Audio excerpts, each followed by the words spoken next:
엔타임 강사 강연입니다. 오늘 엔드타임 시사 포커스 1강입니다. 오늘 이제 살펴볼 거는 이제 공마국 전쟁을 이제 그 3차 세계대전으로 보는 시각이 있다라고 하는 겁니다. 근데 이거는 오류에 해당한다라는 말씀을 드리고자 합니다. 이제 공마국 전쟁은 이제 주로 이제 에스겔서 38장에서 39장에 있는 이제 공마국 전쟁은 이제 요한계시록 20장과 같은 전쟁입니다. 그렇기 때문에 이제 공마국 전쟁은 메시아 나라 이제 끝에 일어나는 반란이다라고 하는 것입니다. 그런데 이 에스겔서 이제 38장, 39장과 요한계시록 20장에 있는 전쟁을 다른 전쟁으로 이렇게 보고서는 이제 이것을 에스겔서에 있는 이제 그 공마국 전쟁을 3차 대전으로 이제 보는 시각이 있다. 그 마지막 때 들어가기 전에 일어나는 그러한 3차 전쟁, 3차 세계대전 근데 이거는 오류에 해당하는 것을 말씀드리고자 합니다. 그렇죠. 그 기독교 일부에서 공마국 전쟁을 3차 세계대전으로 보고 있다. 즉 에스겔서의 공마국 전쟁을 마지막 때에 앞서 일어날 전쟁으로 보고 있는 것이다. 이러한 시각에 많은 이제 영향을 끼친 분이 이제 그 백스터 박사 그분이죠. 엔드타임 미니스트리 이제 작년에 돌아가셨죠. 제가 이제 존경하는 또 박사님이기도 합니다. 저랑 의견이 틀리더라도 그 다음에 돈 스튜어트 목사님 제가 좀 가장 존경하는 분이죠. 이분도 저랑 의견은 틀리지만 제가 제일 존경하는 분이죠. 근데 이러한 분들이 이러한 공마국 전쟁을 3차 세계대전으로 이제 인식하고 있다. 그래서 러시아, 터키, 이란이 이제 이스라엘을 이제 이 연합군이 이스라엘을 침략할 것으로 보고 있다라고 하는 겁니다. 그래서 이 이론이 상당히 많이 기독교계에 상당히 많이 지금 좀 퍼져 있다라고 하는 것입니다. 저는 좀 우려를 갖고 있습니다. 그렇죠. 그래서 에스겔서 공마국 전쟁은 제가 결론적으로 말씀드린다면은 이제 지금 일각에서 이렇게 언급하는 것처럼 이스라엘과의 전쟁이 아니다라는 것을 말씀을 드립니다. 그렇죠. 그렇다면은 왜 이런 말씀을 드리는지 몇 가지 말씀을 드리도록 하겠습니다. 이제 지금 이것을 주장하시는 분은 러시아, 터키, 이란이 연합군이 이렇게 이스라엘을 쳐들어온다고 이렇게 말씀하시고 계신데 에스겔서에서는 이러한 나라들뿐만 아니라 구스, 붓, 노갈마 등 이스라엘의 모든 방향에서 쳐들어올 것이라고 예언되어 있다라고 하는 것입니다. 구스, 붓 이런 나라들이 어떤 나라들이에요? 북아프리카 국가들 아니에요. 그렇죠. 도갈마 이쪽 유럽 지역의 나라들이고 그래서 이제 그 러시아, 터키, 이란 연합군이 쳐들어온다고 이것을 주장하고 있지만 에스겔서에서는 모든 방향에서 이렇게 쳐들어오는 것이다. 단순히 러시아, 터키, 이란의 침입이 아니다라고 하는 겁니다. 그리고 마지막 때에 들어서기 전에 이스라엘을 향해 이와 같은 공격이 이루어진다면 전 세계적인 모든 사방에서 이스라엘을 향해서 공격이 이루어진다면 이스라엘은 현실적으로 지금의 군사력으로는 막아낼 수가 없다라고 하는 겁니다. 알겠죠? 이스라엘은 마지막 때 적그리스도에 의해서 이제 저기다 중간에 환란 중간에 이제 적그리스도에 의해서 점령을 당하는 것이다. 무너지는 것이지 이런 다른 나라들에 의해서 침입을 받거나 그러는 건 아니다. 물론 어떤 국지적 전쟁이라든가 이런 건 있을 수 있겠죠. 그렇죠? 그래서 에스겔서 38장 1절에서 6절 여호와의 말씀이 내게 임하여 가라사대 인자야 너는 마국 땅에 있는 곡 로스와 메섹과 두발 왕에게로 얼굴을 향하고 그를 쳐서 예언하여 이르기를 주 여호와의 말씀에 로스와 메섹과 두발 왕 고가, 그러니까 요 로스와 메섹과 두발의 왕이 곡이라는 겁니다. 알겠죠? 내가 너를 대적하여 너를 돌이켜 갈고리로 내 아가리를 꿰고 너와 말과 기병 곧 내 온 군대를 끌어내되 완전한 갑옷을 입고 큰 방패와 작은 방패를 가지며 칼을 잡은 큰 무리와 그들과 함께한 바 방패와 투구를 갖춘 바사가 페르시아입니다. 구스와 붓과 고멜과 그 모든 때와 극한 북방의 도갈마 족속과 그 모든 때 곧 많은 백성의 무리를 너와 함께 끌어내리라. 그렇죠. 그래서 여기서 이제 저기죠. 이 극한 북방의 이제 족속 도갈마, 그리고 여기 이제 구스, 붓, 북아프리카라든가 고멜, 유럽이라든가 여기 페르시아 여기 지역들. 그래서 이렇게 전 사방에서 이렇게 곡이 이제 대장이 돼 가지고 오는 그 전쟁이다라고 하는 것입니다. 그래서 이제 곡 마곡 전쟁의 때가 아니다라는 겁니다. 또한 그러니까 이스라엘이 평안히 거하는 때다. 그리고 지금 이스라엘이 말씀에서 기록된 편안의 때는 아니다라고 하는 것이고 메시아 왕국 때의 이야기다라고 하는 겁니다. 에스겔서 38장 8절 여러 날 후 곧 말년에 내가 명령을 받고 그 땅 곧 오래 황무하였던 이스라엘 산에 이르리니 그 땅 백성은 칼을 벗어나서 열국에서부터 모여 들어오며 이방에서부터 나와서 다 안전히 거하는 중이다. 그렇죠. 근데 물론 지금 평안의 정도를 이제 뭐 이견을 가질 수 있겠지만 지금 이스라엘이 완전히 평안에 거하는 중이라고 볼 수는 없다라고 하는 겁니다. 그래서 지금 평안히 거하는 때에 곡이 쳐들어온다 그랬는데 지금은 그 때가 아니라는 것입니다. 그렇죠. 그리고 말씀드리지만 리더는 곡입니다. 곡입니다. 지금의 푸틴이 아니다라고 하는 겁니다. 그렇죠. 그래서 지금 우크라이나 전쟁을 에스겔서 38장 39장의 전쟁과는 전혀 연관이 없다라는 말씀을 드립니다. 알겠죠? 한때 이 곡을 고르바초프라 그래가지고 한때 유행했던 적이 있습니다. 80년대 말에 이제 고르바초프가 적그리스도라고 해가지고 근데 전혀 그 맥락이 안 맞는 그런 주장이었죠. 하여튼 그 에스겔서의 공마국 전쟁의 리더는 곡이라는 인물이다라고 하는 겁니다. 알겠죠? 그리고 이 인물은 이제 적그리스도도 아닙니다. 알겠죠? 그래서 지금 푸틴을 해가지고 러시아가 우크라이나 침공한 걸 가지고 이제 요 에스겔서 공마국 전쟁에 대입하는 여러 이제 흐름들이 있는데 이건 절대 전혀 연관이 없다는 말씀을 다시 한번 드립니다. 그리고 이제 공마국 침입에 대한 하나님의 대응을 보도록 하겠습니다. 이스라엘에 이제 지진이 나고 모든 산이 무너진다. 그리고 모든 성벽이 무너진다. 지진으로 인해서. 그리고 하나님께서 친히 하늘에서 불과 유황으로 진멸을 하신다. 마지막 때 이제 그 앞서서 이제 3차 세계 대전과 이에 대한 하나님의 개입이 이제 전체적인 마지막 때 타임라인과 맞지가 않다라고 하는 것입니다. 알겠죠? 지금 이렇게 마지막 때라고 하는 거는 이제 그 어떻게 보면은 그 야곱의 때이기도 하고 이스라엘의 구원의 때다.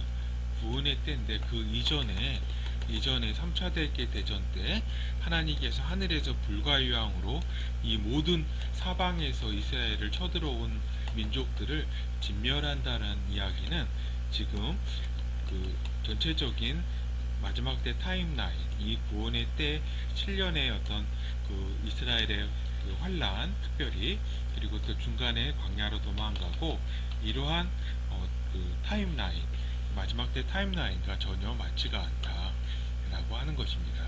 그리고 메시아 나라 끝에 공마국 반란에 대한 하나님의 대응이다라고 하는 것입니다. 그래서 이 하늘에서 불과 유황으로 모든 세계를 진멸한다고 하셨는데 누가 적그리스도가 뒤에 나타날 수 있겠습니까? 그렇지가 않죠.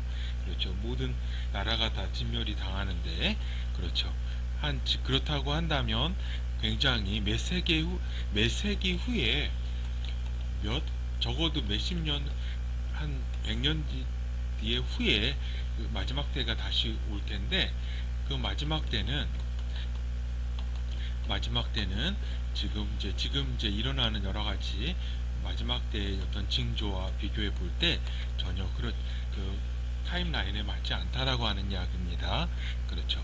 그리고 이제 에스겔서 38장 18절에서 23절 나 주 여호와가 말하노라 그날의 곡이 이스라엘 땅을 치러 오면 내 노가 내 얼굴에 나타나리라 내가 투기와 맹렬한 노로 말하거니와 그날의 큰 지진이 이스라엘 땅에 일어나서 바다의 고기들과 공중의 새들과 들의 짐승들과 땅에 기는 모든 벌레와 지면에 있는 모든 사람이 내 앞에서 떨 것이며 모든 산이 무너지며 절벽이 떨어지며 이거는 모든 성벽이 땅에 무너지리라.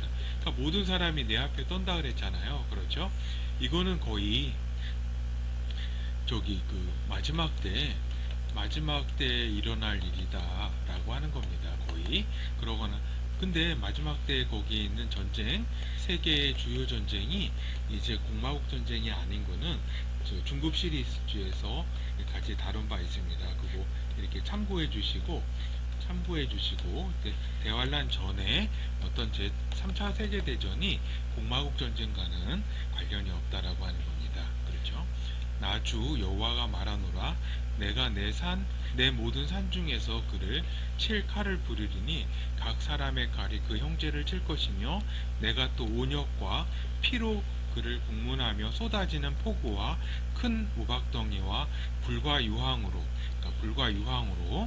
그와 그 모든 때와 그와 함께한 많은 백성에게 비를 내리듯 하리라. 그래서 하나님께서 큰 우박덩이와 불과 유황으로 이렇게 곡의 침입을 진멸하신다는 이야기입니다.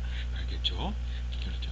그리고 이제 더 이렇게 살펴보면은 그 전쟁 후에 무기의 소각에 대해서 나와 있습니다. 지금의 현대전은 거의 철제입니다. 철제. 나무로 된 것이 거의 없다라고 하는 겁니다. 근데 불로 태운다고 하는 이제 에스겔서의 기록은 7년 동안 불로 소각한다라고 기록되어 있습니다. 주로 그 무기가 주로 나무로 되어 있다는 것을 알 수가 있습니다. 그렇죠. 그런데 그렇기 때문에 우리가 메시아 나라가 결국에는 이 공마국 전쟁 끝에 있기 때문에 결국 그 문명이 메시아 나라의 문명이 철제 문명 이러한 문명이 아니라는 것을 우리가 간접적으로 유추해 볼 수 있습니다.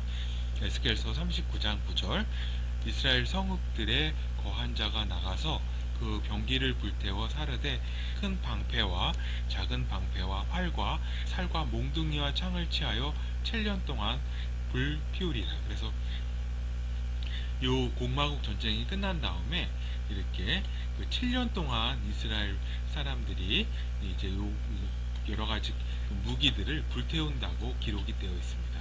철제면은 불에 타지도 않고 이거는 이제 주로 나무와 몽둥이 창을 만든 나무들을 주로 이제 그 엄청나게 많은 거를 이제 태운다 이런 이야기입니다. 그렇기 때문에 현대 이렇게 공마국 전쟁이 지금 3차 대제전과 이렇게 맞는 것은 아니라고 말씀드릴 수가 있겠습니다. 그렇죠. 그리고 이제 지금 우크라이나 전쟁이 지금 일어나잖아요. 러시아가 침공을 했는데 이 전쟁을 통해 이제 잠깐 예측해보는 미래를 한번 생각해 보도록 하겠습니다. 그러니까 이 전쟁을 통해서 이제 러시아가 그렇게 강한 나라가 아니라는 것이 노출되었다는 것이 중요한 포인트라고 하는 겁니다. 포인트.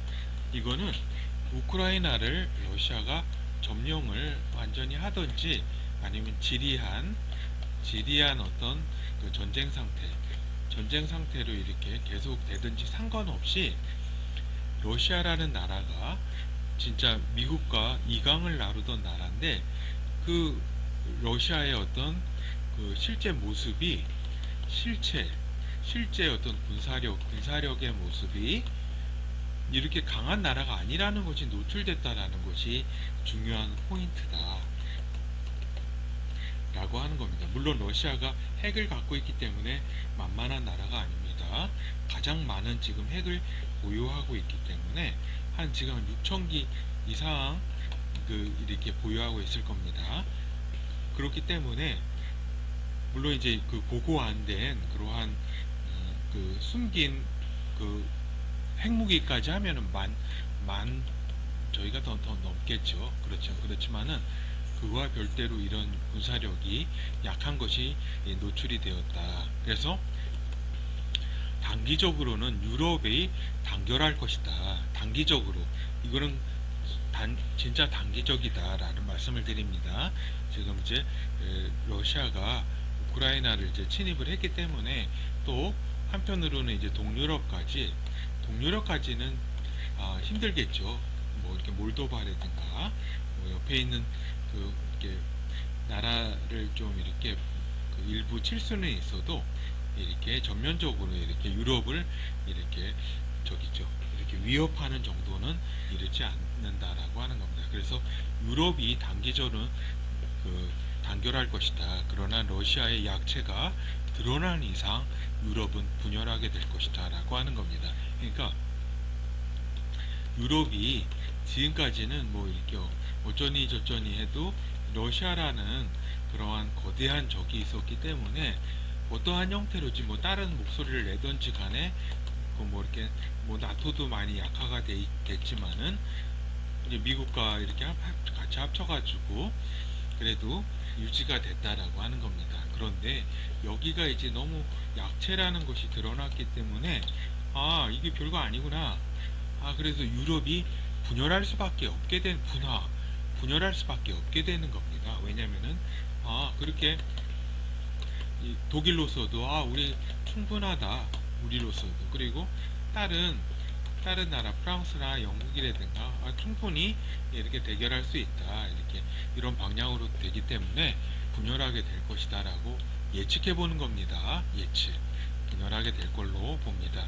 그래서 크게 유럽은 북부 유럽과 독일과 동부 유럽 그리고 프랑스와 남부 유럽으로 세 개의 방향으로 약간 블록화 될 것이다라고 저는 봅니다. 그래서 동부 유럽은 이제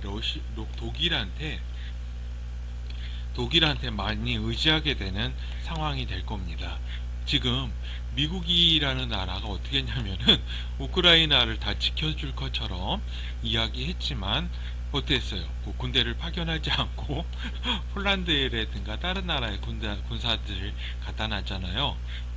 이것이 큰 이제 배신감으로 이제 저기 한 거죠. 사실은 미국의 이런 설레발 때문에 우크라이나가 이제 굉장히 희생양이 된 측면이 있다라고 할 것입니다. 하여튼 동부 유럽은 물론 미국도 믿겠지만은 미국보다는 가까이 있는 동유럽이 아니라 독일에 많이 의지하게 될 것이다라고 하는 겁니다.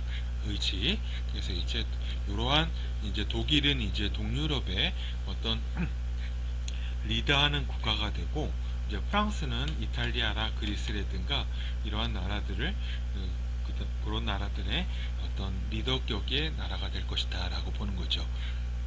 그래서 이제 결론을 말씀드리면은 공마국 전쟁은 3차 세계 대전으로 보는 시각이 있는데 그렇지 않다. 이에 대한 오판은 이제 지중해 지역에서 나오게 되는 열불의 흐름을 놓치게 만든다라고 하는 겁니다. 열불 후 로마 제국이 이제 마지막 때의 어떤 포인트인데 이 포인트를 놓치게 된다라고 하는 겁니다. 제3차 세계대전 뭐 러시아, 터키, 그 다음에 이란의 어떤 연합군이 이렇게 요 공마국 전쟁으로 이스라엘을 친다라고 하는 것이 3차 세계대전을 일으킨다는 것이 이거는 이 열불의 흐름을 놓치게 됨으로써 중대한 어떤 마지막 때 타임라인에 어떤 해악을 끼친다라고 하는 말씀을 드립니다. 그렇죠. 그래서 아까 또한 말씀드린 것처럼 러시아가 생각보다 약체 힘이 노출됐기 때문에 향후 뭐 1, 2년 사이에는 이제 유럽이 이제 그 러시아에 대해서 단결하겠지만 결국에는 유럽의 분화가 이루어질 수밖에 없다라고 하는 겁니다. 그러니까 유럽이라는 나라를 지금까지 하나로 묶어 두었던 거는 결국에는 공산주의 아니었어요. 공산주의 중에 이제 러시아가 공산화되고 이제 공산주의 확산을 이제 유럽으로 이제 뻗쳐오니까 유럽이 지금까지는 하나가 되어서 대항했지만 유럽의 분화가 이제 이루어질 것이다라고 하는 겁니다. 그래서 유럽의 분화는 향후 이제 열불의 이제 토대가 된다라고 하는 겁니다. 특히 이제 프랑스와 이제 남부 유럽은 이제 그 먼저는 이제 분화가 이루어지고 그 다음에 지중해권의 열불이 나타나는 그러한 토대가 된다. 그래서 향후 이때에는 프랑스와 터키가 상당히 가까워진다라는 것입니다. 알겠죠? 프랑스와 터키가 이 열불의 그 어떤 형성을 주도하게 될 것이다라고 봅니다. 그렇죠. 그래서 오늘 잠시 우크라이나 전쟁이 일어났기 때문에 이것에 대해서 잠시 말씀을 드렸습니다. 감사합니다.